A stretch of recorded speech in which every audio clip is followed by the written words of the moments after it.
Hello and welcome to the first ever Wonderful Waste of Time podcast. Technically. Why is it not the first ever? Oh, it's the first ever. Oh, because you recorded a second. Yeah. You recorded a podcast for something else that was called A Wonderful Waste of Time ages ago, but that project didn't really take off. So now a year and couple of months. It's about a year. Yeah, about a year. Maybe. When I spent literally all of my time working on that project, and then nothing came of it. You don't mind at all. You don't mind at all. There wasn't enough stuff for it. But, this might be slightly better anyway. So I've ruined your intro, so I'm going to let you do that again. Shut the fuck up! You're ruining the first episode! It's a wonderful waste of time. It's a wonderful waste of time. It's a wonderful waste of time. It's a wonderful waste of time. I am Kross and with me, as always, is they call me no. They call me Little Muffins. Whoa. Is my co-host Little Muffins. Hey, Little Muffins. Hi. Hey, it's me, Little Muffins. It's not anything like. All right, it's not meant to sound like me. So. No, that's Little Muffins' voice. You're not my co-host. It's Little Muffin. I'm just here. Yeah. Well, next to Little Muffin is myself, Dauda SG Lauda. Yeah. So the way that this podcast works is I have a decision wheel on my phone, essentially. Essentially, because it is on my phone. It is. And that's going to decide who's going to talk about a thing, and then it's going to decide what the kind of thing is we're talking about in several categories, which are comics/books, cartoon/anime, music and poetry, games, TV, films. Nothing for those. Those don't get ours. I hate the rest of the kinds of media. You know what it was? You said them so quick together. I thought that was the one category. Sorry. So. Games. TV. Film. And Little Muffins. And the other category is anything, so we could talk about literally anything we want, or pick something from those categories. So this is just a general media podcast. Yes, it's to talk about general stuff that generally... Just whatever we like. Yes. And that we're interested in. It's more like, some of it's going to be just about a fandom that we're interested in, but some of it's going to be sort of conceptual and weird. I can tell you based on my list that's got some fucking weird shit on there. Is this the list I'm not allowed to know? It's linked to a thing. Yeah. But then, basically, I have an idea to go along with it that is kind of interesting. You'll see when it comes up. So that's what every other episode is going to be that. It's going to be picking from those categories. And then the other one is going to be a top 5, again, based on something put on the wheel. So I've got a second wheel for a top 5 thing. Okay. So it'll be the top 5 Little Muffin phrases. Things that Little Muffin always says. Like, hey, I'm Little Muffin. That's the only thing he said so far. That and, so let's decide who's going first. On the wheel now. You ready? It's about to press go. This makes no noise, by the way. This is a very anticlimactic I'll do like a clicking noise. This is the only free app that I could put more than 4 things into, but it doesn't make any noise. The rest of them are like, oh, you want to pay to have more than 4 options in your life? Fuck you, I ain't paying for shit. I'll do a spin. Right, wait. Ready? Go. Stop.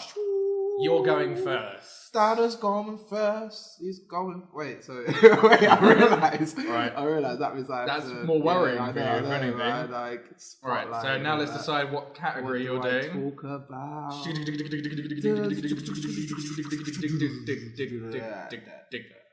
It doesn't actually slow down like that.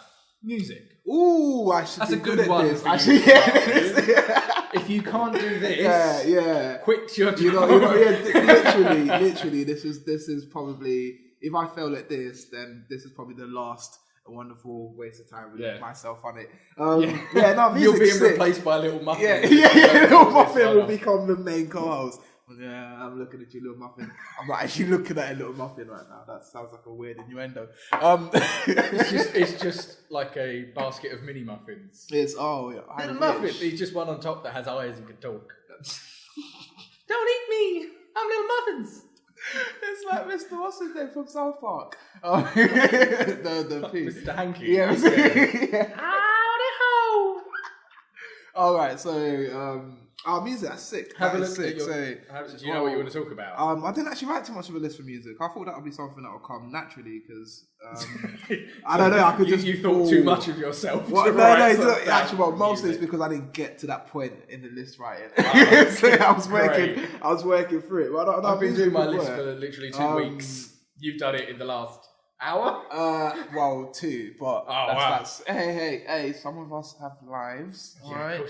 Oh, okay, I mean, Little Muffins. Music is my life. That's so cheesy. Yeah, that's so cheesy. Like, you've just like I actually cut want our someone, audience in half. I know. I want someone to actually find me and punch me for saying that because no. But no, music actually is a big part of my life, so I thought I can just ball for it, just go for it. Then pick a music thing you'd like to talk about. I think we'll talk about or music, a person, or anything like there's that. two points: music production and my main guy, my go-to, the Don Dada, the one, the only Kanye effing West. Yes. We all bow to you, sir. So. Music production, I think, is one of the biggest part of music. I would say it's the whole production side. No, but that's the thing. That's the thing. I feel like there's, especially now in the age of computers, but even further back where people just knew how to really use recording equipment and then editing. There was a time when it was a hated thing. There was a time where you were a sellout if you had Pro Tools, whereas now it's the norm to use Pro Tools, and even bands who are very anti stuff still use not Pro Tools but Logic and anything like that because it's necessary. I won't say it's necessary. You could still go back. Recording is 1,000 times easier and so much easier. more accessible. There we go. Yeah, it's easier. It's easier. I won't say it's necessary, but it's definitely easier. But there's things that's going back to Kanye's ways of obviously when he started using production, it wasn't so much that it was using crazy effects. It was just the fact that he was using sampling really well, and he was getting really good sounds from 808s and stuff like that. And he was using, he was a leading figure in kind of this is how we use something that has been used, but he was a big producer before he became a popular artist. Exactly, but I think he is testament to what a good production value can do for the music. Because there's certain. If you look at later, I agree with you. So what is it called? AWWOT and Heartbreak. Yeah. So boom, that is the perfect example of how you can make an album good just for the production value. Yeah. You get what I mean? There are other albums, but that was all digital as well. Wasn't it? I don't think there was anything on that was. Not to memory. There wasn't much in the way of actual recordings. No instruments and stuff like that. Oh, it was digital. Yeah. Especially compared to his previous albums, which had full orchestras and stuff like that. But even in his later album, he had what was that? Runaway. That had a full set orchestra, didn't it? Yeah, no, just the album. For that album, the one that I bought. The thing that you're talking about. Because the whole. I don't know if it's the exact story of the album, but it was after his mum had died, wasn't it? And part of it was that that's why it's called 808s and Heartbreak. Yeah. Because it was sort of like a memorial album. Yeah. And I think the point was that it was just him doing everything because it was his tribute to his mum. Mm-hmm. It wasn't everyone else compared to earlier stuff where he even had a live album that was, which I have, which is actually really good, late orchestration. Okay, which is an entire orchestra. Yeah. The stuff after that had bands in it. That one album is about him. People talk about him like he's pretentious and self-involved and everything else. That's the one album where you can argue that definitely is, but in the nicest way. But he smashed it. Yeah, it's good. It's a great album. It's a very underrated album. Exactly. That's definitely his most underrated album. But I think it's underrated for the fact that it was on the production value. I think the biggest selling... It wasn't what people were expecting. Exactly. which is why I was so surprised, because how can you not expect that from someone who's essentially a producer? He's like, been doing it for so long, exactly. so many different things. I think people are more used to him doing it for other people. People are more used to him creating these kind of sounds for other people, and then obviously everything they heard prior to him, kind of exploring the digital sound, auto tunes and just kind of bringing that his vocoder and stuff like that. Really playing with that stuff, which people were very against at the time. Which I don't get, because although he was kind of using new styles, or he was kind of being a driving force in using digital platforms, he was kind of, in my view, paying tribute to what's come before, like the sounds that have come before, like the early discos. Loads of people had used it. It's like exactly. The vocoder, the way that he's using it isn't fake. It's an effect. He's not using it to pretend he can sing. He's using it like a talk box. So many like funk bands use talk boxes, and it was like, oh, that's really cool. Yeah. Whereas when he did it, people were to make it an effect, people were like, oh, it's just because he can't sing. But it's because it sounds good. There's more to it than just that. I can't remember which song it was, and I watched this whole thing about how there was a particular song where he used the vocoder for just to build up the beat as well. There's instrumental. It was it was played, and he used his voice as the instrument, but because he was able to use those kind of effects, it was, one, you couldn't tell, but two, it played quite a big role in the kind of the building blocks of that song. If you know what I mean? So I think that side of it, so being able to use old sounds and new sounds and kind of bring it into a bit something new, something fresh, but at the same time paying homage to what he's heard, what he likes. Yeah. Not so much what people expect him to be doing or expect him to like. That's an ongoing problem with literally any form of media. People, an audience having an expectation of what something's going to be, and then when it's not going, I don't like this, this is different. But people can't do the same thing all the time, because not only are you going to get bored of it, but they're probably fucking bored of trying to make the same music. Because it feels less natural to try to do that. I don't see how anyone could really call themselves, what's the word I'm looking for? Pioneer in anything. Yeah. If you're going to do experimenting. Yeah. If you're not going to push the boundaries, you're not going to bring new sounds into it. All you're doing is just being a part of it. You're not leading anything into it. You're not actually adding to it in a sense. I think what Kanye West has done for hip hop through just his productions has been revolutionary. You know what I mean? He's helped a lot of other people as well, like Talib Kweli. I feel like the stuff of his that I really like is stuff that I'm not necessarily sure Kanye West has produced, but very much sounds like Kanye West has produced. Got that, the older stuff of his. Yeah. There was as much as I get you saying as much as I agree with you that he's allowed to change the style that he's doing, I don't really necessarily like his new stuff as much as I like the old stuff. I can appreciate his new sound because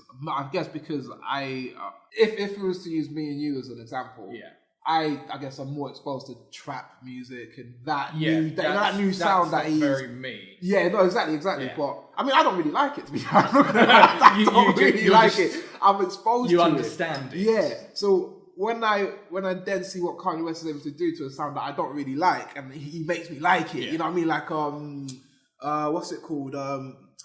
Mercy. What was that song that it was crazy. The one where he put it was all good music, so it's Pusha T, and that's all I know from good music apparently. Yeah, but good music is his label. Yeah. It's with the I think he put Sci-Hi Prince in there recently. Not too recently, but Does it stand for something? Is it not what GOOD? Is it not? I can't think of the fucking word. An acronym. There you go. Oh, it's an acronym. I couldn't tell you because I'm sure that's how it's written down normally, but I don't have a clue what it stands for. But he's done certain songs in a genre that it's quite stale and repetitive already. It's coming through and like grime in its early days. Everyone does it now, and it's just it's becoming.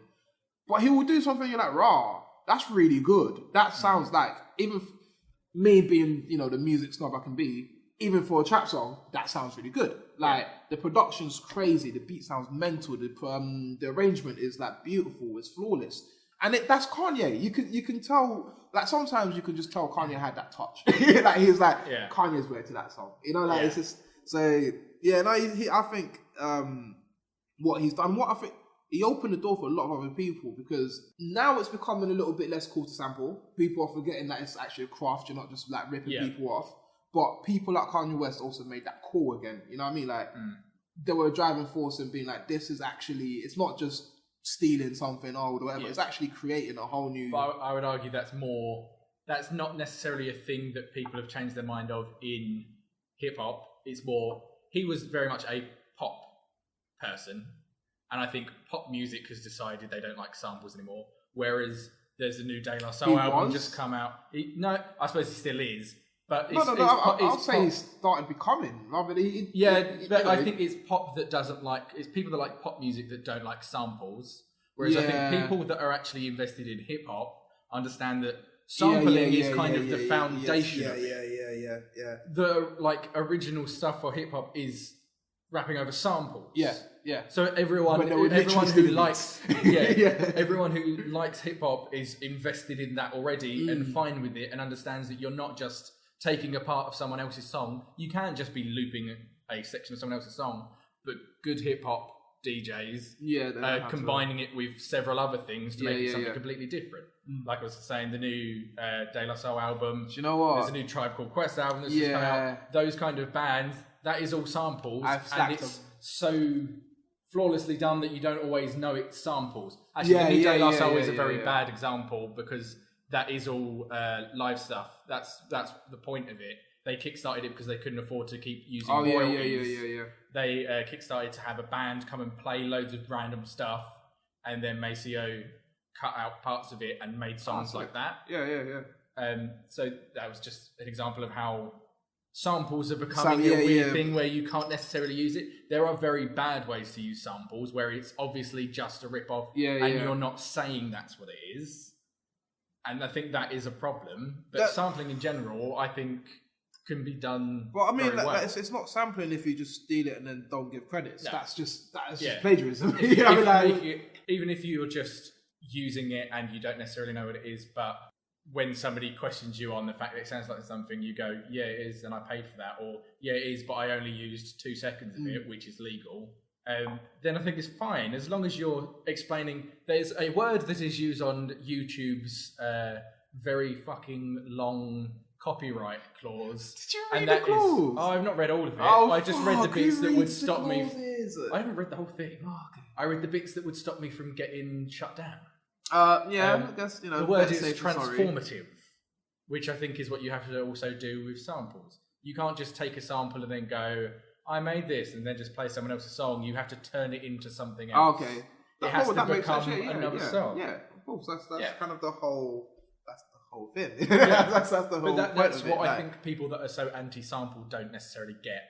Yeah, you know what? It's interesting though, because same with that. I guess that pop crowd that you say don't like sampling. I think that's a thing of theirs. Like, because I think that's the same crowd. Not to generalize the whole crowd, but I think that's the same crowd that would also say, "Oh, why are you playing that song? It's old." Yeah, that is probably one of the most annoying things. Seriously, people that just want to be like, "Oh, that's old." Yes, it's fucking old and it's fucking good. Let me listen to it. Yeah. Like just stop. Like, yeah. So it is far that more same important that it's good than that it's new. Yeah. I think quality over it's part of this popular culture is the best way of picking. There's often the people that think like that also don't realise that there's plenty of old music that they probably like more than current music, but don't listen to it because it's old, so don't discover new things. Those are the same people that when you tell them that that's a remix or something, look at you like, no, they made that. No, it's a new song. Or same thing with covers. Exactly. That's the person going, no, that song came out 40 years ago, mate. What are you on about? That happens shockingly a lot. Like, there was this whole, I remember when Sean Kingston's you're so beautiful girl. You know, because he had the suicidal. Oh my god. My god. I don't know most of his music. I remember him having, didn't he have Stand By Me in a song? Yeah, that was the thing. Yeah. And then everyone just lost their shit. And everyone was like, I know that song. I played that on the keyboard for GCSE, like everyone else in England did. Basically, everyone lost their shit. Like, like, what? this happens? Like, why did he took a whole song and made it? Whoa! And like Sean Kingston was a fucking, like he set trends or something. No, but yeah, that's another thing that annoys me because again, back to the production. I think we've covered it really. Good production will take something that's calm. Same with the sampling, something that's calm, turn to something new.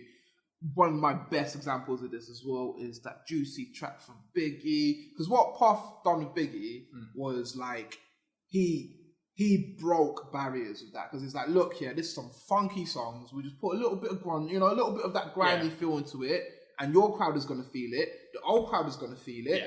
Everyone's happy. And that's another thing that I think makes something qualify as being good production. It doesn't mean clean production. It doesn't mean you can very much overproduce something to where it sounds wrong.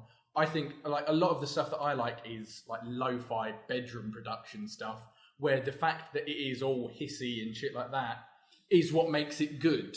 So I think it can go in both directions. Good production doesn't mean one thing. Good production is the whole thing coming together. Yeah, no, actually, that on that one, because I'm working at a studio, having studio engineering, where we are like presently. Yeah, well, at Studio 3 in Dagenham. Come on, down. Yes. Studio 3 Arts. Shout outs. Yes, do our first for them. Our first sponsor aren't giving us money. They're not giving us. I mean, they're giving us a space to record right now, so we cannot complain. Yeah, thank you, Studio 3 Arts. Great place. They do dance, drama, and music. Come and pay Dauda to produce your next album. So, no, actually, but back on that production stuff. So working in the studio, I think a big part of this is the engineering side of that producing. A big part of it is understanding the genre as well. Yeah. Because personally, when I'm mixing down hip hop songs, and to be fair, these days I don't really get too many people doing hip hop. Yeah, like you get more people doing like rap and more, trap, drill, all of that stuff. But never even heard of drill. Yeah, you don't want to. You really don't want to. Oh man, drill more like a headache. Like, you know what I mean? Oh, you've just lost a bit of business. There were so many people who heard it was like, hey, you can produce my new drill artists out there. Oh, it's bullshit. As much as I hate the music, I'm great with production. I'll do it for the money. I do everything for the love of my wallet. No, but when I'm mixing down the hip hop, like proper hip hop song, and I'm thinking mostly some of my stuff as well. Like I want that rough sound. Yeah, I want a little bit of hiss in the background. I want it to sound like the reverb's a bit off because that's the hip hop I grew up on. That's the sound that got me like. And there's a lot of songs I listen to. And half of the reason that gets me so, like, you know what? It's like Blair Witch, right? Blair Witch Project was so scary because it was on a camera and people thought that's real. Yeah. You know what I mean? That's just real. Mm-hmm. When I'm listening to these songs, it's like, yo, these people are literally just there, just doing it. It gives you an immersion. Yeah, it's raw. That doesn't necessarily need to be real, but it makes it feel more real. Yeah, exactly. Like, it's that kind of feeling of like, I'm actually in this room with the off little reverb. Because a part of things sounding so clean is it doesn't sound real. Yeah. Like you're like, oh, you've got a really good studio. Like Drake songs, they sound sick. I do like Drake, but you can tell he's got a great studio team. Yeah. I mean, he's got great production value there. Everything sounds clean. Yeah. It doesn't give me that rugged feeling. It doesn't make you feel it as much. No, like I think there's quite a few like lo-fi bands. You know what I mean when I say lo-fi, very like it's purposefully sort of grungy sounding recording. But there, in the sense. There's a band called Sleep Party People. Yeah. There's a band called Rabbit Island. Yeah. I'm just basically shouting them out.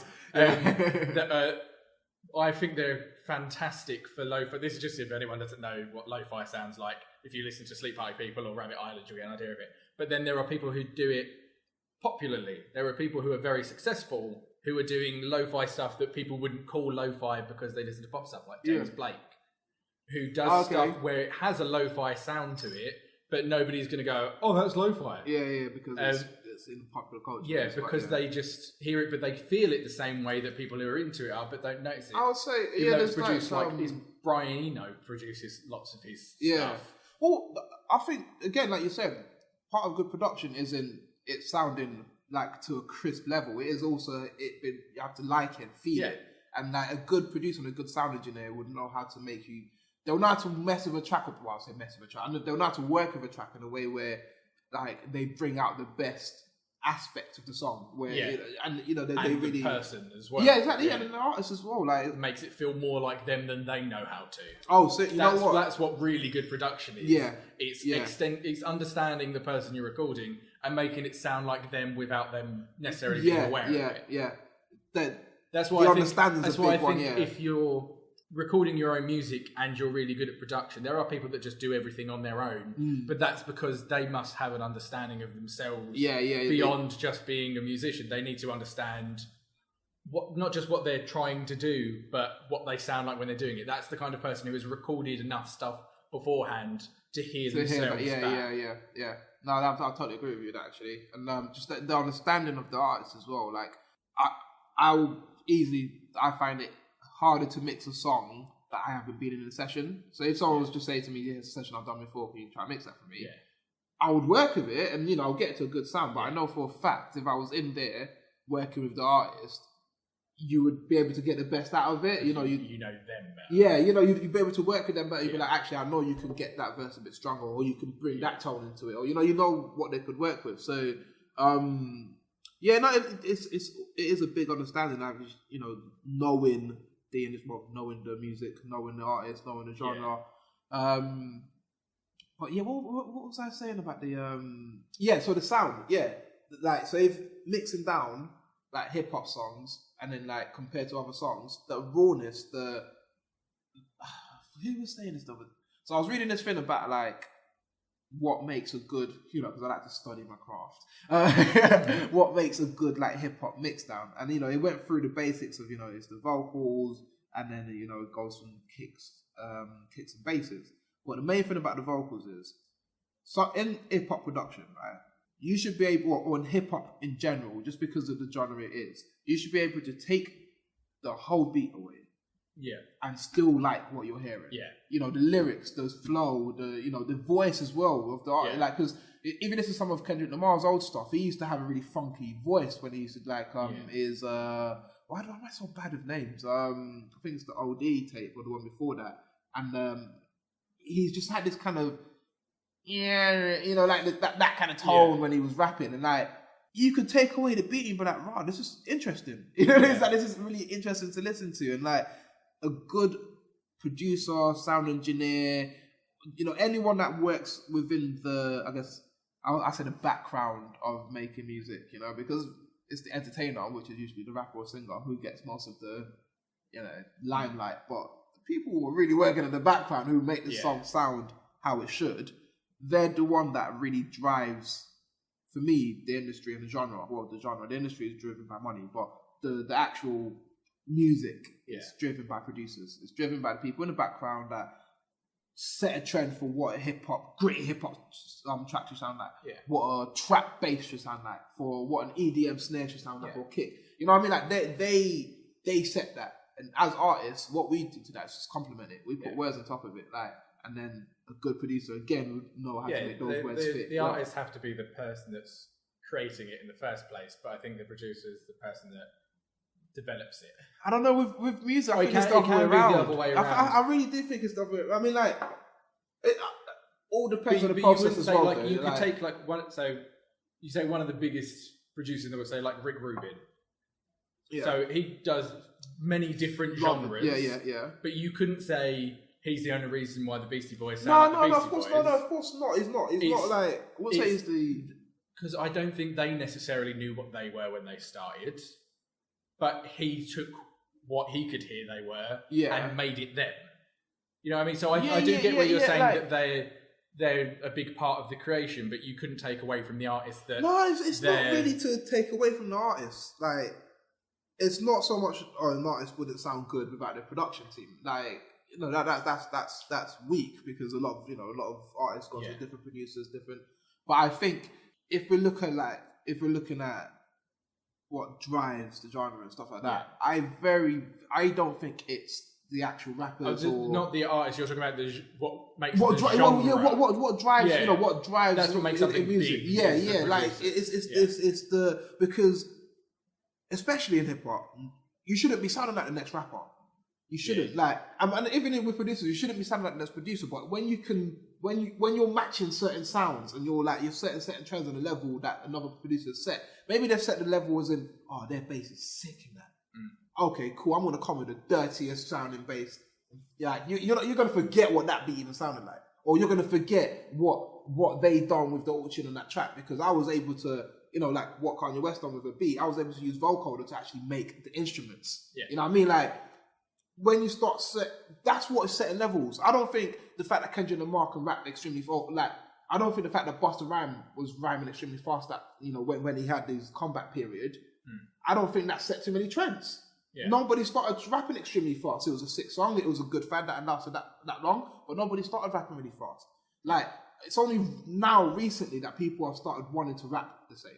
Yeah. That mumble rap thing and all that stuff. Like that's only become a new thing. But production level and leveling up and pushing barriers, that's always been like, I personally think that's always been a driving force in music, especially hip hop. Hip hop, like, the artists and the rappers, they use set trends, but when you go to say America, when you go to South America, the South of America, they've got a specific sound that is actually set by the beats. It's faster snares, or you know what I mean. Like that's all production. People are inspired by the people that are around them. And then even rap. But I just feel like you will find a production collective more than you find a rapping collective. You find more producers doing and driving us, So there's a thing in film called auteur theory, which is the idea that you can recognise a director's film without knowing it's theirs based on certain hallmarks. I think that's the thing that you're trying to say. That's what production is. You could hear that a producer has done these songs by several different artists without you being told out, because you can hear their personality on it as much as the artist whose song it is. I'm just trying to explain it in a different way. I have a tendency to just ramble on and hope people get it. That's fine. To just go envelope it. To go back to Kanye West, though, I have two things that I wanted to talk about before we wrap up. The first thing I wanted to know is what your favourite Kanye West album is. Late Registration. Okay, so one of the earlier ones was the first. Is that the first one? No, it's the second one, isn't it? Second one. The first one is the first one. College Dropout. No, third. What's the first one? I can't remember the fucking order. Late Registration. Second one. Yeah, it is the second one. Yeah. What's the first one called? And Google's gonna get look it up. Star. So I was going to say, is your favourite? Do you prefer the earlier stuff compared to the new stuff? As much as you're saying you appreciate the new stuff, would you say that you prefer the old stuff? See, here's my beef with it, because there's a lot of his new stuff that I really like. Yeah. I mean, as a whole. Okay, I can appreciate his older albums. I would as say a whole, his first 3-4 albums, I like practically all of. Yeah, okay. But then even just Dark, Twisted, Beautiful, whatever the fuck that album's called, I would say I really like about a third of the songs on it. I quite like the majority of it. And then after that, things like Jesus, Watch the Throne, I haven't even listened to the new one. I've lost interest. But even I haven't listened to that yet, so I can't really judge that. Yeah, but I think that's the one that had Ultra Light Beam on it, and that's still one of my to this day that is still catching in my head. I would, it will just catch me, I will just be repeating it. So let me just go back to his albums though, and College Dropout was his first. I think that's the first. That's my favorite. Late album. Registration was the second. It's actually weird when I look at what time's his album. Graduation. Then it was 808. Which one was Champion on? Because that's one of my favourite songs. Champion. Did you realise? That's Graduation, isn't it? Now you're a champion. Yeah, I like that. Yeah. That's that. So the first 3 albums I really, really like. Yeah. Then it kind of lost its way for me personally. It's not as much what I like now. The other thing. So I said there were 2 things. The other thing I want to talk about before we wrap up. Yeah. The Kanye West portion of this is: do you think with Kanye West, obviously there's a lot of hate for him as a person now. Do you think that has helped him, or detracted from him, and not in terms of how people view him and respect him, but do you think it has kept him more in the public eye because people are going, oh, he's married to Kim Kardashian, and he's had a mental breakdown or whatever it was that supposedly happened to him recently. I think whereas I'd see in my head, I see him now, and then I think back a little bit and remember when it was all about him having a big watch and shit, and then I think even further back to the Talib Kweli times where he used to wear a tiny backpack everywhere. And I feel like this is who he has always been. It's just people are paying far more attention to that side of him now. And I do think it probably has warped him slightly, and I think being mega famous does make you sort of self-conscious and worried about how you look to people. But I think trying to be like a fashion person and all this is the thing he's always wanted to do, but people are ripping into him for doing that now. Whereas he used to wear a tiny backpack all the time. You can't say that's which was a trend. You can't say he didn't think about his image then. Yeah, exactly. He's clearly always thought about it. Thank you. I just think that people are more judgmental of it because he's super popular and because he's married to Kim Kardashian. Right.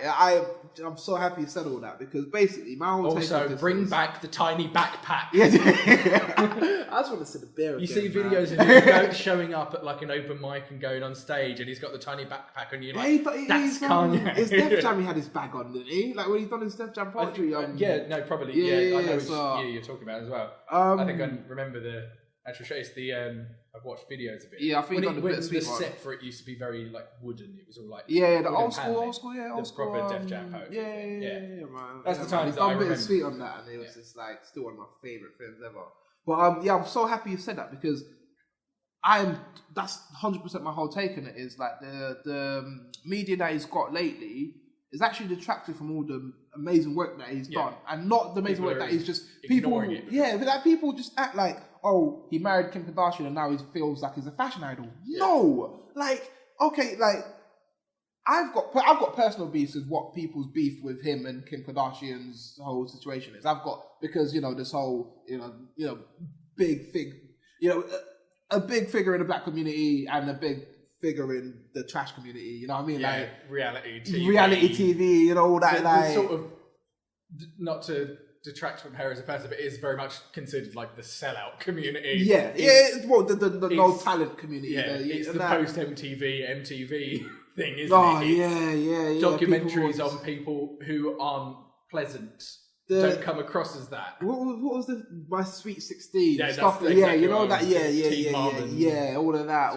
It's putting people that argue about everything onto TV and Geordie Shore and all that kind of shit as well, or Jersey Shore. It's also the platform that makes things like this possible. But it's all because of what? I said it's also the platform that makes things like this a little bit more possible as well. But I mean, this is radio, really. But like, let's get way back. But radio, FM.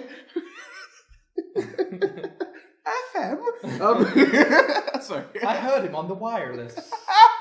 So I think it's made people stop listening to his music as well. Exactly, I think it's been damaging. But I don't think it's necessarily changed him. There's like people talk about him, people point out him doing things wrong now, and I think he's always done a lot of things wrong that you kind of gone, but he's done like a lot of things that I disagree with. As much as I like him, a lot of his music has been very sexist.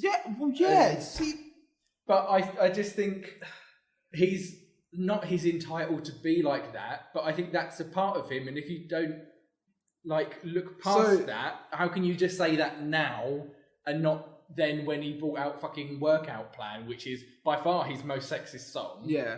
How people were accepting of it then and now are very like he's selling £200 black hoodies and that's he's married to Kim Kardashian, he only thinks of women as being a visual thing. It's like, no, this has always kind of been him. So it's just this is your focal point now. My take on Kanye is he has always been a talented arsehole.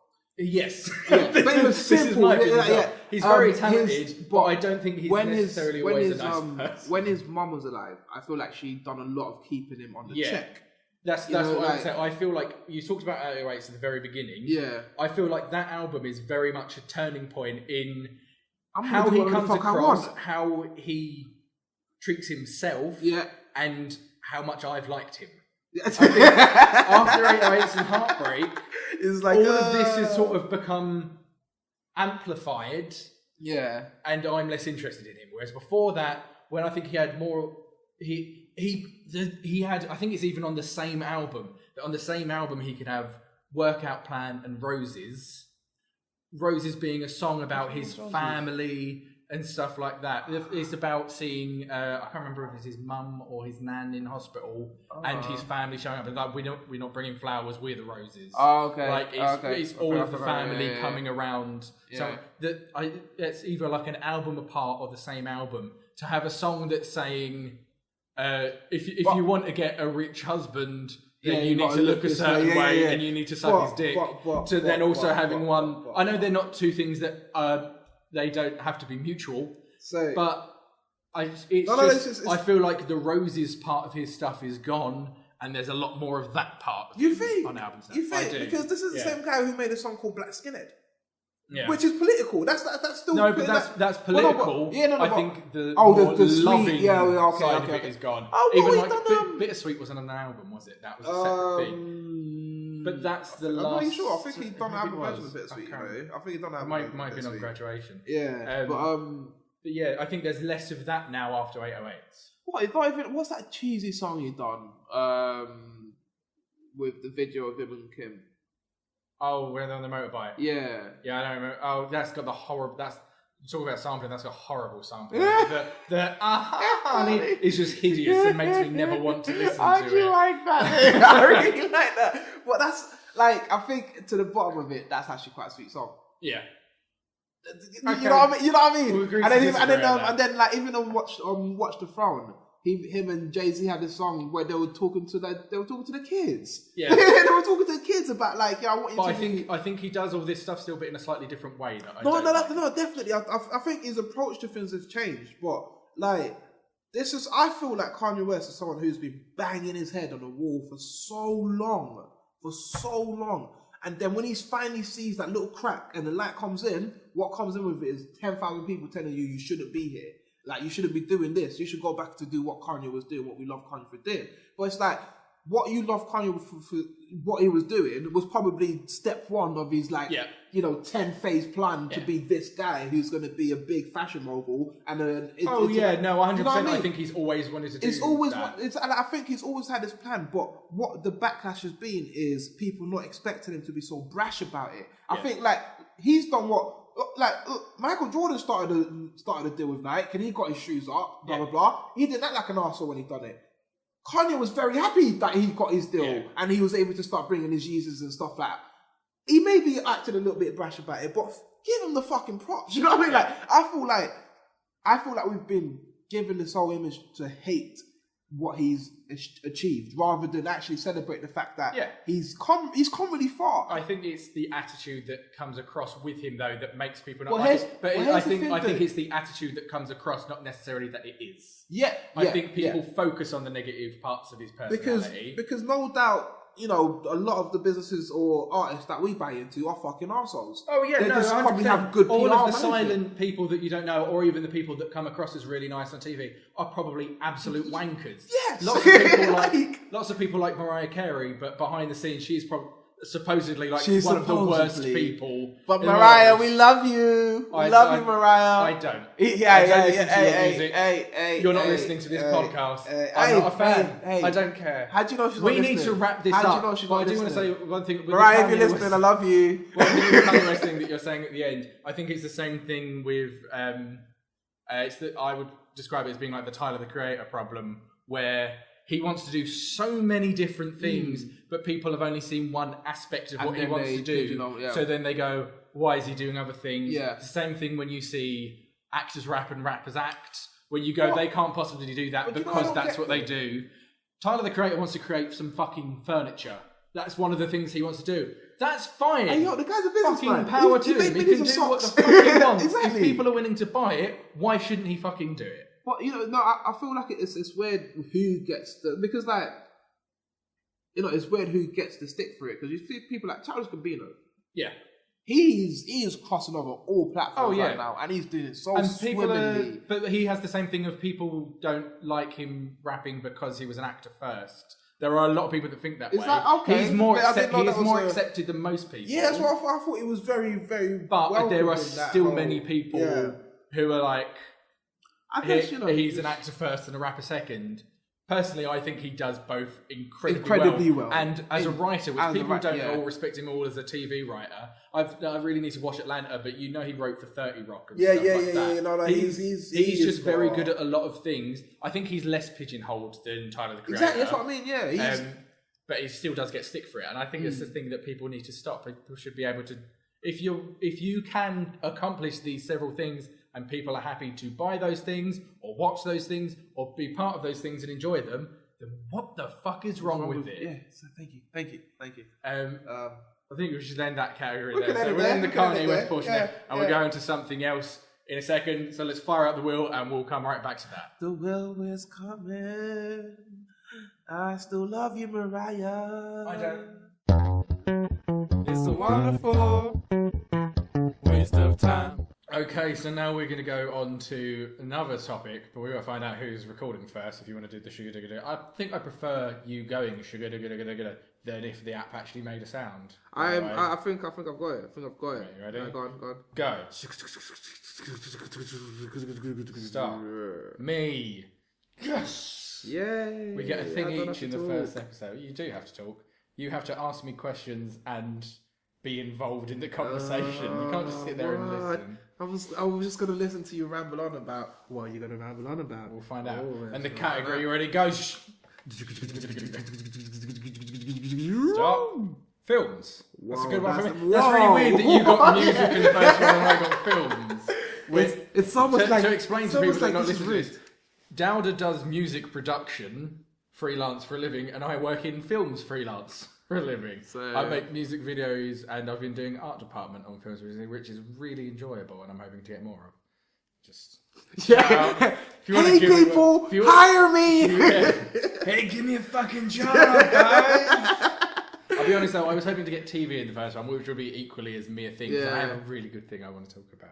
But Well, let's have this a is what look happens when you've got on my random stuff. list for You've got films. an actual list I of have. stuff. That's a good one. So this is more of an idea than necessarily a film. It's about a genre in general. Okay. I just wanted to point out a weird thing. I've talked about this before. I suppose the main thing would be animated films. Yeah. And the bit I'll put in brackets afterwards is that every animated sequel, the second of any animated series, is always about family. Think about it. Mull it over. I don't know. Right, name an animated film that's got a series. I mean animation, not cartoon film, like animation. Like 3D animation. Oh, then I like... So like Ice Age. So the first film is about them trying to find everyone. Oh, yeah, The second film is about him essentially finding a partner and having a child. The second Shrek film is about going to Fiona's family and them having some children. Are you sure it's not every dream... Is it Dreamcast? What are they called? DreamWorks? Those are DreamWorks. There are Pixar versions as well. Which gone? Right, so Finding Nemo. The second one of that is Finding Dory, which is about her finding her parents.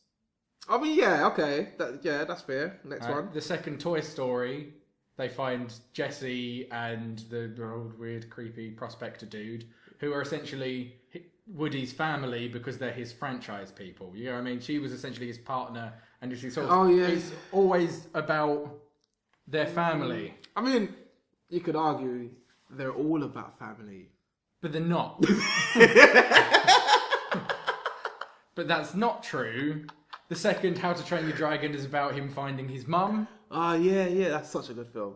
I'm trying to find other sequels to explain my point further. This is literally blowing my mind right now. This is an ongoing thing that I've noticed that I've never seen anyone talk about, that I just thought was an interesting thing to think about, to bring up. The second, they made a second Lilo and Stitch film, alright? Didn't watch it. There is a Lilo and Stitch 2. Okay. But technically the second Lilo and Stitch film that came out was Stitch the movie. Okay. Which is about them making a new experiment, which is essentially about making more of his family. Oh, okay. This is quite interesting. The only thing I can think of, I haven't seen it, so I can't really judge it. The second Monsters Inc. film is about them being at college. University, yeah. Which I don't think is about family. That is the only one I can think of. Actually, with that, the Big Blue guy, there's a lot of reference to he comes from a family that went to the uni. So he's being pressured to go to the university. Yeah. Family. So I haven't even seen that one, and that fits this idea. Oh, this is crazy! What? So, wait. I've just been struggling. So I noticed it when watching Ice Age. Yeah. And I thought, there's a couple of other films that do that as well, because Shrek was the second thing I thought of. And then I've been struggling to find an 3D animated film of a big franchise, so not just any... animated film. DreamWorks, Pixar, and Disney. All of them that I'm aware of. The second thing has always been about someone's obviously going to comment on this and go, "You didn't think of this film, you fucking dickhead." And we're like, "That's fine, please." I want that guy to do that. Vast majority seem to all be the same thing, and it feels like. So what I really wanted to talk about is sequels in general. Yeah. And the fact that I think the reason why the second film is always about family is because obviously it's going to sell. Because the family thing is it's a family fucking movie. Actually, so that makes it easier. Yeah, but the main reason I think it is because when they're going into this, they have planned for how many films in this franchise? Yeah. One film. They've got the first Ice Age film is fucking spectacular, in my opinion. I think it's a really good animated film. The second one ain't great. Yeah. I feel like they planned the first film and then went, this caught on. Let's make a let's run with this. What could we make the second film about in this family series? I don't know. Family. Do you know what? There are some where they've planned further ahead. Yeah, I think with Pixar, but I do think... No, they work in a character. This is the whole thing with Pixar, is the idea that they all had a lunch a very long time ago, the biggest producers in Pixar. Yeah. Or writers or whatever it is. All sat down together and tried to come up with ideas, and they made a list of films, and it's the same list that they're still supposedly using now. That's how they interweave it, because they come up with a character and they just stick in the character. You can go, all the Pixar films are connected because the same truck that's in Toy Story is in some of the other ones. Or you can go, Finding Nemo already existed because she's got a toy of a clownfish in Monsters Inc. Yeah. That's just a character. That's not the plot of the film. You can't say that they've planned they just put several characters sequels. in. Yeah. And rightly fucking so. This is what's ruining the Marvel films, is because they're planning too fucking much before they've even had audience responses to what's good about the films. They've decided what everyone likes. You think the Marvel films are ruined?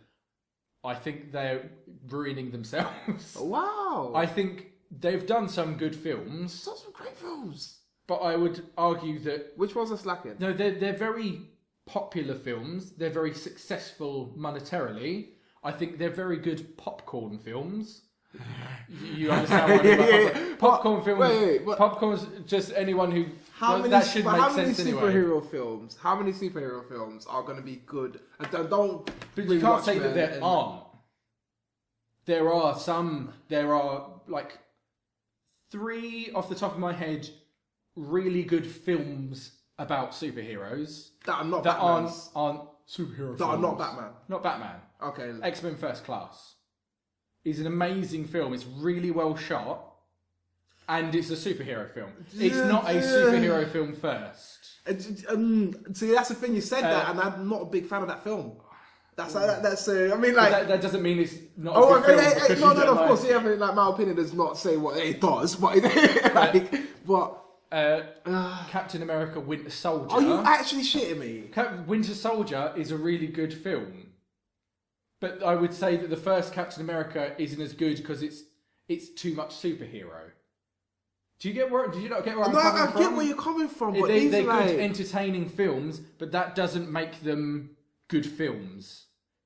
The success of them, and the Winter Soldier was like generally like was better made than every single Thor film. You can agree with me on that. I can agree with you on that. Definitely. The entire Thor trilogy now. Yeah, are very much popcorn films. Isn't it 2? No, they've done 2. There's a third one coming out. Okay. Ragnarok. Cool. Okay. Yeah. But it's the popcorn films. No, I get what you mean about the popcorn film. I mean, I think it's more the mentality I approach. Right, so this is based on the fact that when I was at home, somebody was watching it yesterday or the day before. Do you like any of the Transformers films? If I said to you, do you want to watch the first Transformers film and you weren't doing anything, would you watch it? Oh, if I weren't doing anything? Do you think it's a good film? Not particularly. Exactly. So I get what you mean. I get what you mean with that, yeah. It's entertaining, but that doesn't make it a good film. Yes. Whereas I would argue X-Men First Class, this has gone a long way from animated films already, X-Men First Class is a really good film in itself. It doesn't need the franchise, it doesn't need the rest of it. A lot of the other X-Men films, the Bryan Singer ones are a lot more popcorny. I would say the new X-Men, which is quite superhero orientated. That is just the Apocalypse. I haven't seen Apocalypse. I think that's like as a film, really well made. The storyline's good. Yeah. And it's just really well shot as well. So that I know what you mean. I just think the Captain Americas and like most Marvel films are actually just popcorn films. They are popcorn films. The majority of them are. That's what I'm saying. It's the same thing where I'd argue that the first Iron Man is quite a good film. I think the second and the third one are very much popcorn films. Although and I think the same. To bring it back to the animated thing. Yeah. I think the same thing with that. I think the first film in a lot of them are very well planned films, very good films. That's why they're said in the first place. And then they just feel the need to write something else onto it. Do you think that's the case? Have you seen the new? Not to everything. No, the new Finding Nemo is good. Finding Dory is good. Toy Story, all three Toy Stories are very good films. They actually are. They're genuinely a really good trilogy of films. Yeah. But I think with a lot of other franchises, they're just pushing for something else. And I think the reason why a lot of them are about family, which is what this topic was, is just to create more because characters. They just had to do something else. Oh, I thought you was going to say it's create more characters to sell off. If we were just talking about franchising from films, we'd be talking about Star Wars. Sick though. Like, it's not necessarily a bad thing. I collect fucking Star Wars merch. Did you know? The pop figures, the little figures with the big eyes. So from episode 7. Rey, I have got all 5 of the pop figures of her that came out because I really like her as a character. I don't think there's anything wrong with franchising.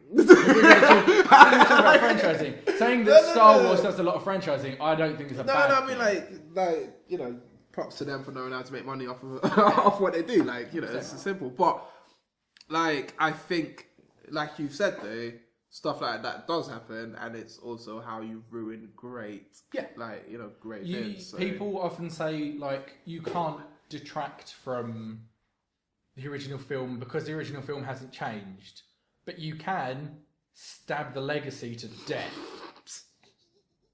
You can take a film where you really liked one of, and then in the second one make it so shitty that does take away from the first one, because when you watch the first one you go, oh yeah, but then they did this, didn't they? Yeah, so it's taken away from animation, but I feel I'm gonna roll with this sequel thing, because this is something I actually have a personal thing with. Okay. Matrix. Yeah. The trilogy. Yeah. First one amazing. First one's amazing. Yeah. Like, seriously. I really like the first Matrix. Yeah. And the Animatrix is actually really good as well. I think I've seen that clips. I haven't actually watched. It's strange, but it's quite good. Yeah, but what do you think of the sequels? I like them. I don't think they're amazing. So I enjoy. I think they're popcorn films. See, I really like them. Yeah. I don't think they've added anything to the first film. Not even the second one. The second one's entertaining. They're entertaining. Oh, yeah. Entertaining is one good thing that you can do with film, but I think. Unlike the first one, with the first one, everyone came out of the first one and was going, "That's a really clever idea." Yeah. And you don't think the whole idea. You change your perspective on things. You saw the second one, you didn't start thinking that. You didn't. No. But when they started introducing the whole concept of all of these other programs, like all these other people are basically programs in the system that have like deviated and then started like, and there's this line that sticks with me. It's like. When a program is doing what it should be doing, you don't know it's there, and it's like that's the whole new concept. I think that's interesting, but I don't think it's.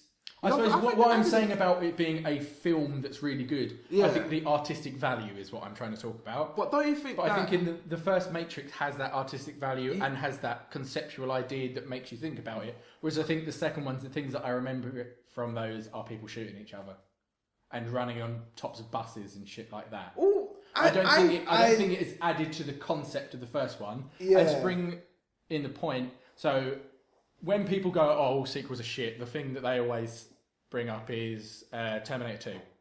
Right? Yeah. Terminator 2 is better than the first Terminator film. Yeah. It's really, This is really what I good. remember mostly. But I do remember Because the it first one as well, adds to the concept. But don't you think that... My favourite sequel Yeah. is Back to the Future 2. Because it adds to the concept.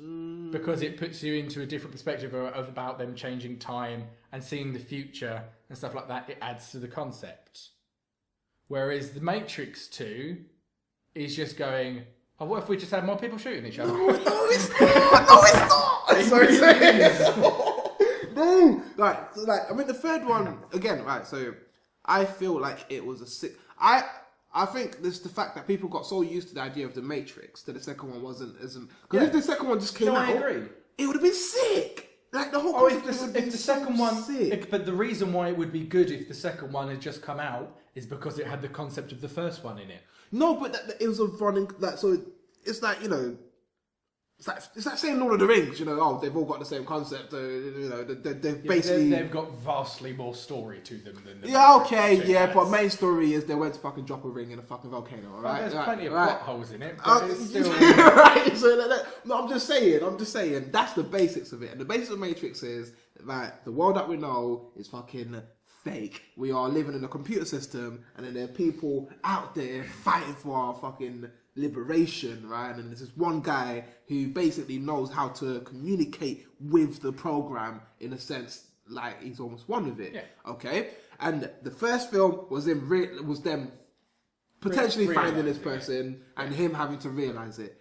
The second one He has super powers and he flies around. But that's why he doesn't go crazy with it. face. He doesn't go too crazy. The only times he goes crazy with his powers is when there's that crazy fight in the park, Which is a really interesting fight to watch.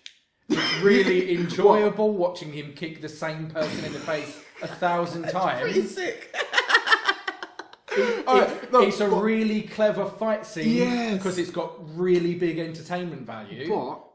But that's not as good as going. What if all of this is fake? But then it goes further because it stops asking what if all of this is fake. It then goes into the whole how do we then create a new life? What happens now? How do we break the cycle of machines are taking over our consciousness, and then how do we defeat them, and then what do we do after that?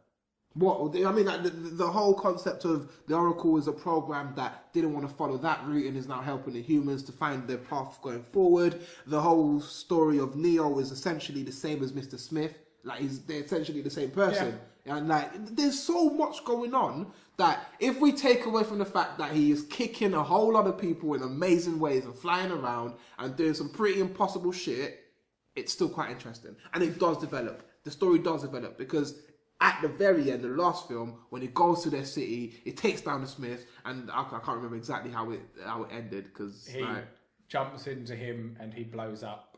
Yeah, and then did they not go to the creator? Did they not did they find the creator? Yeah, I mean, yes, it's not the most perfect thing, but on the sense of like you said, I understand it conceptually. I just don't see what the second and third Matrix film do that add to the first Matrix film.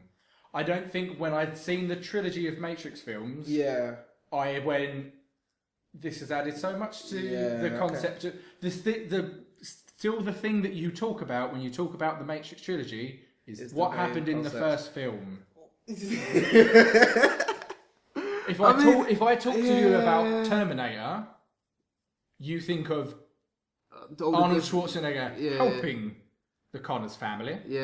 Rather than in the first one when he was attacking them. And when you think of the bad guy from the Terminator, you might go, oh yeah, he was the bad guy in the first one. You still don't you dare tell me you don't think of the cop as being the bad guy in the Terminator. The one that if you took it as a trilogy, you would think of him. Still him, yeah. Okay, I get that. And yeah, there are so many films that just literally add nothing as a sequel. But I don't think... Personally, I feel like I took a lot from the Matrix trilogy as a story. You can have that opinion in the Matrix. Yeah. But in terms of the animated family films, outside of any of them, I still can't think of a film where the second one doesn't feel like they had to tack something onto it. Doesn't mean they've done it poorly and everything. Like I say, Toy Story, the second and the third film, I would argue, is better than the second one. I would say that they added to the first one. They've created such a broad narrative to it. It's not. I'm not saying it's a bad thing to make the second film be about family. Don't you think? I'm just saying that. Don't you think it's interesting that it feels like they've just tried to come up with something for a second one, and the easy out for thinking of something to do with the second one is to go, oh, what if he goes home? Oh, what if he sees all of his family? Oh, what if he makes a family? It's it's a family series. Yeah. So for the sequel, they have gone, family, Yeah. Let's do that. I mean, it's smart. The first ones aren't necessarily about that. Some of them are entirely about that. The Incredibles is a film about a family. It's a family superhero. Exactly. I mean, there's not much. You can't. And if they make a sequel to it, it's less likely that they're making it. It's less likely that the sequel to The Incredibles will be about family because they are already a family. It will be about some other threat. Yeah. Whereas Ice Age, so the first film is about him trying to get the group of them, all three of them, trying to get the baby back to his family. Yeah. But then the second film is just going, oh, but then what if he had a family? How would that work? Yeah. Okay. Do you see what I mean? I feel like I don't think there's anything wrong with it. Yeah. I'm not saying it's a bad thing to make a family film be about a family. Yeah. If anything, it's very fucking logical. To be fair, the new Finding Dory, I thought was one of the smartest things because, yes, it's a family film and it's about 16 years after the first one, or is it that long? Ain't that fucking long? It's not that long. I sincerely hope not. No, it's not 16 years. How old are we? I don't think. I'm 24. Yeah, so Toy Story came out when I was 1 or 2. Can't be 16 years. It's not 16. No. It's a while ago. It was a while there. I'm thinking close over the 10.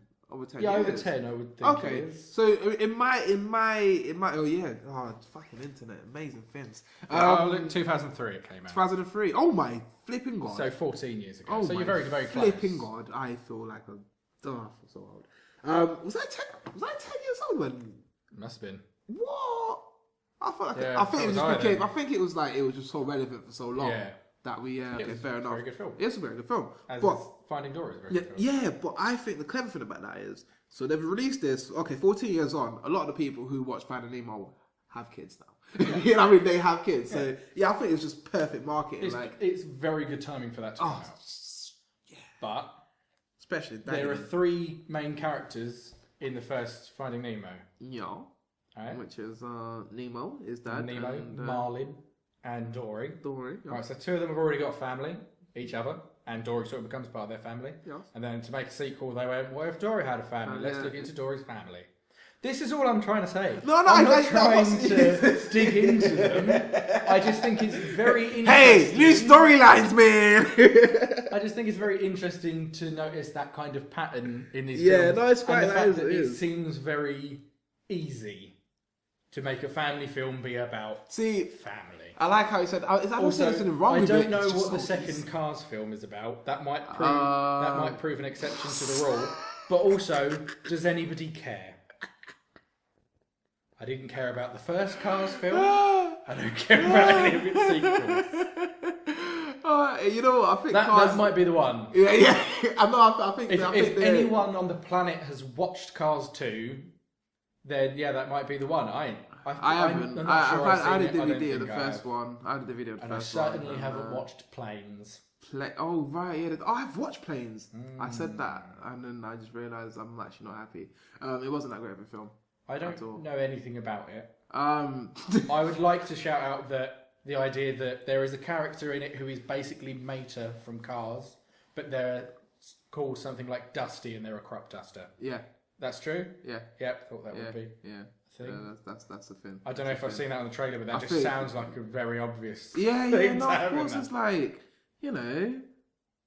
cars that talk and have a mission, and planes is planes that talk and have things to do. Planes, trains, and automobiles. Yeah. When are they going to bring out trains? It's got to be the next one. It's actually going to be trains. Like, yeah, that's crazy. What's your favourite sequel? My favourite sequel to something. I'm not sure if it's a sequel, but I think one of the Afro Samurai Resurrection. I think it was. I think is that a sequel? That's the film. It's kind of a sequel. Yeah. It's just a film version of the series. Yeah, it follows the series. It's very, very good though. Yeah, it's good. Very nice. And the music is beautiful. Oh yeah. The production value of Afro Samurai.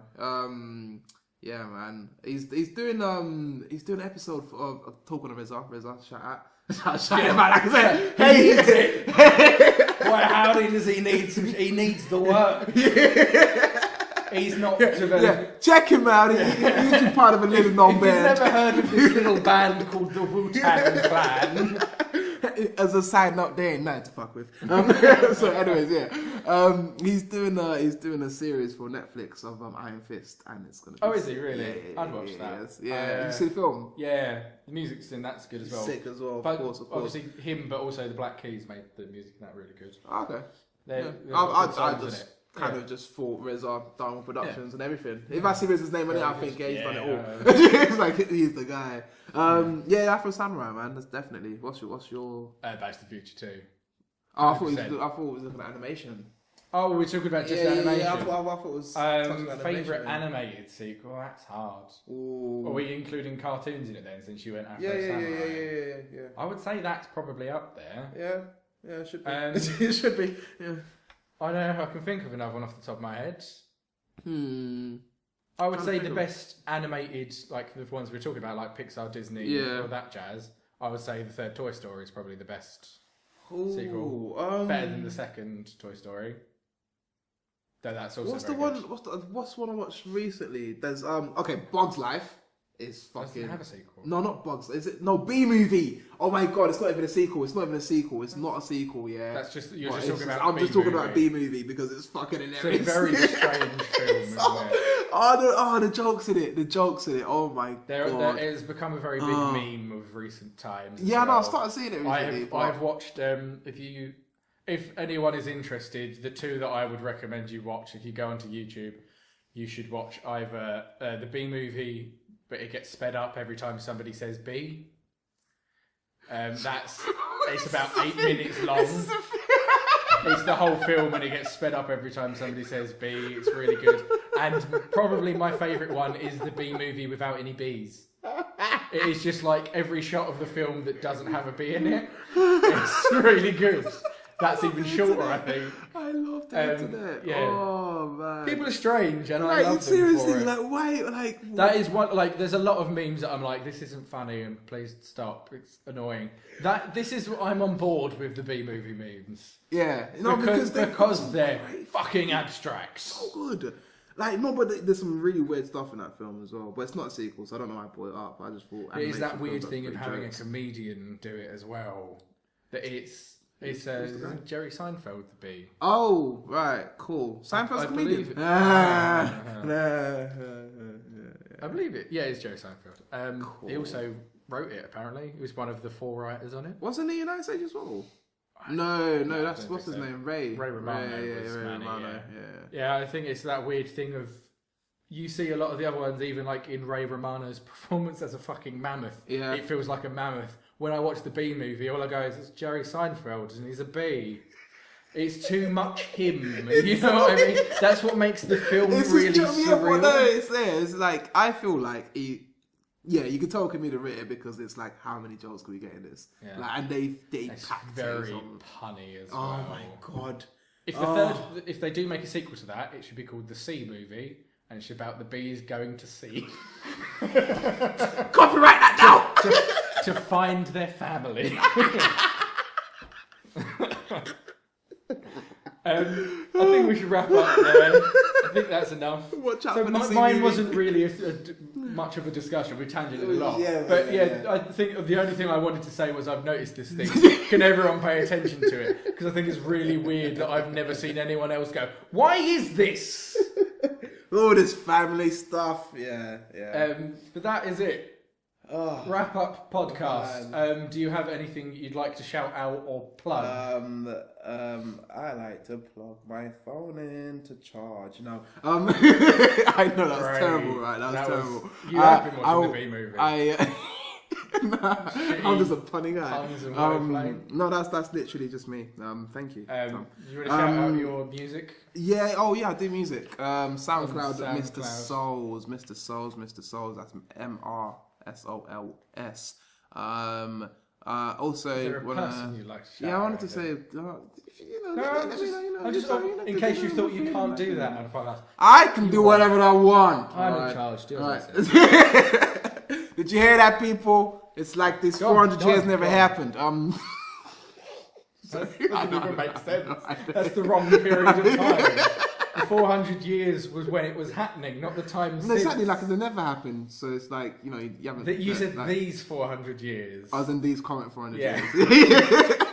Yeah, these current 400 years by bringing up a fucking disgusting part of history. Hey, the president has a terrible wig. He does. Okay, so there we go. I agree with that. I want to give. I'd like to shout out the opposite fucking.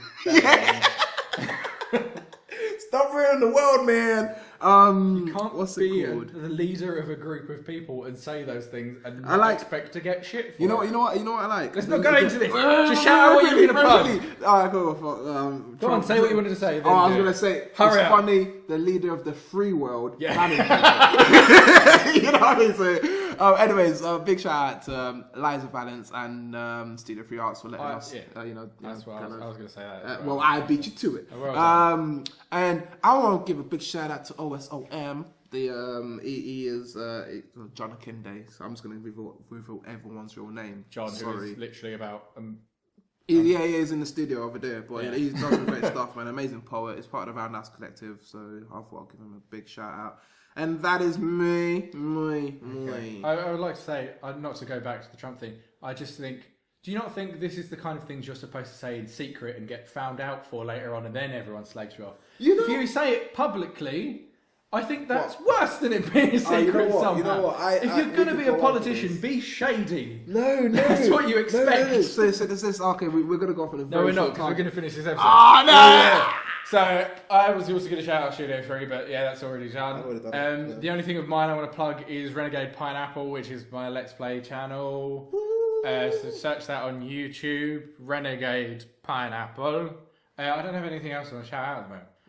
Screw everyone else. That's it. I'm reading a cool comic at the moment. I've read it before. I'm rereading it. It's called Thank Goodness for Harold Owlett by an artist called Nicky Stu. I thought you were going to say Thank Goodness for Heroin. Going to say what? Thank goodness for heroin. Thank goodness for heroin. I'd like to shout out that comic. Go check that out. That's it. Yeah, that's a nice thing. Sorry. Yeah. That's it for the first podcast that we've ever done. Oh my god! So the next one, next week, next Monday, will be a top 5 list, and we can just argue about that instead. We don't argue. We have a little bit, but in a positive way. We conversate. We debate. We do. It's a very civilized discussion. Oh my god! People will never tune in. Tune in. We'll same find back you. time, same back place. Thank you for listening. We hope you subscribe and do all that shit. Hopefully see you next week. Bye. It's a wonderful waste of time.